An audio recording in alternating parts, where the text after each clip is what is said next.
Muthoot finance इस पे focus करते हैं। नतीजों के बाद भारी भरकम गिरावट यहाँ देखने को मिली। अब गिरावट का कारण क्या है थोड़ा समझ लेते हैं। इनफैक्ट अनिल सर, मैं आपसे भी इस पर बात करूंगी क्योंकि नंबर्स ऐसे तो अच्छे लग रहे थे, गिरावट की कोई कारण नहीं थी, लेकिन आपने बताया कि खरीदना नहीं है उसको। तो जानवी बताएगी। पहले जानवी बताइए, मुथूट क्यों गया टूट? उसका एक हाईलाइट तो आपने सुबह बता दिया था, और अगर डिटेल्स में अगर उसके जाए तो नतीजे तो डेफिनेटली अच्छे थे, लेकिन जो कंपनी की एसेट क्वालिटी आई है ये खराब आती हुई दिखी है। यहाँ पर जो थोड़ी बढ़कर आई है एसेट क्वालिटी, ये थोड़ा चिंता का विषय निकल के। स्टेज टू स्टेज 3 लोन्स जो है तिमाही के दौरान ये दोनों ही बढ़े। स्टेज 2 लोन्स 132% का तिमाही दर तिमाही बढ़कर आए, और स्टेज 3 लोन्स अगर देखें तो यहाँ पर 65% तक की जो है बढ़त आती हुई दिखी है।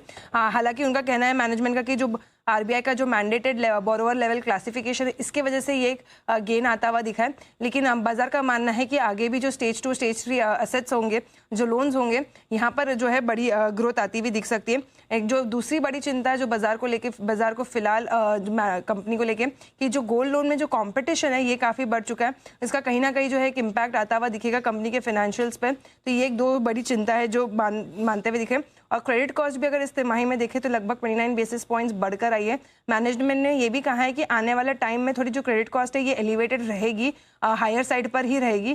तो ये भी चीज़ जो है ये चिंता का विषय है, क्योंकि नतीजों के पहले स्टॉक में एक अच्छी खासी तेज़ी भी आ चुकी थी। तो ये जो कुछ कमेंट्रीज आए हैं, ये जो इंटरनल्स रहे, ये बाजार को पसंद नहीं आते हुए दिखे। हालांकि मैनेजमेंट जो गाइडेंस भी दी है ये थोड़ी अच्छी दी है। उनका कहना है कि FY27 में जो AUM ग्रोथ रहेगी ये 15% के ऊपर रहेगी, और उसके बाद Q2 Q3 में कैसा परफॉर्मेंस होता है उसके बाद वापस रीअसेस करती हुई दिखेगी कंपनी AUM ग्रोथ को। एंड निम्स अगर देखें तो 20% के प्लस के रेंज के ऊपर जाना मुश्किल है, लेकिन निम्स 20% के अराउंड रहते हुए दिखेंगे।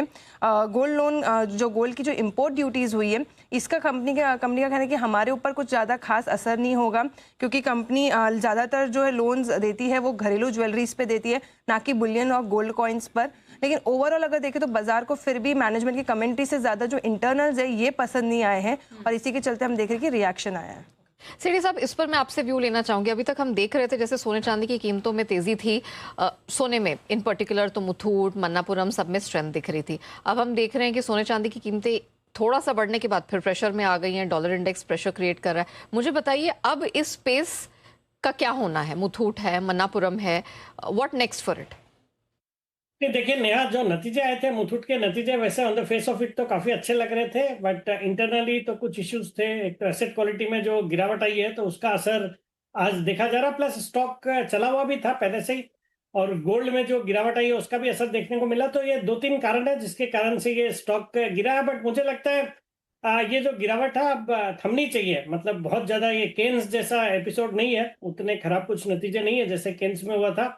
मुझे लगता है यहाँ पे स्टेबलाइज होना चाहिए ये स्टॉक। और बाकी अगर दोनों में कंपेयर करें तो मन्नापुरम मुझे हमेशा से ज़्यादा पसंद है, और मैंने कई बार उसको निचले लेवल से ही ट्रैक करते हुए रिकमेंड किया हुआ है, और वो स्टॉक मुझे ज़्यादा पसंद आता है। बट दोनों स्टॉक गिरावट में मुझे लगता है एक होल्ड करने की सलाह रहेगी, या गिरावट और तीव्र होती है तो फिर वहाँ पे खरीदारी करने के मौके ढूंढने चाहिए। मीडियम से लंबी अवधि में ये दोनों स्टॉक्स अच्छे लगते हैं।